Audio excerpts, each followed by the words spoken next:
ప్రశంసల్ని అలాగే సద్విమర్శల్ని స్వీకరించి ఇంకా ముందు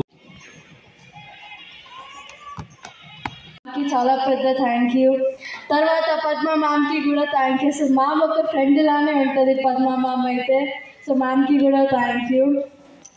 తర్వాత మా సీనియర్ అక్కలు ట్రైనింగ్ సర్కిల్కి కూడా చాలా పెద్ద థ్యాంక్స్. వాళ్ళకి హెల్ప్ చేస్తారు, మోటివేట్ చేస్తారు, వాళ్ళ అరంగేట్రం ఎక్స్పీరియన్స్ కూడా నాకు షేర్ చేస్తారు. సో నేను అవన్నీ మైండ్లో పెట్టుకొని ఈరోజు పర్ఫామ్ చేస్తాను. ఇందాక సుభాష్ గారు చెప్పారు, నేను ఇక్కడ రవీంద్ర భారతి వేదిక పైకి అంటే వేదిక దగ్గరికి రావడానికి చాలా కష్టమైంది. అలాంటిది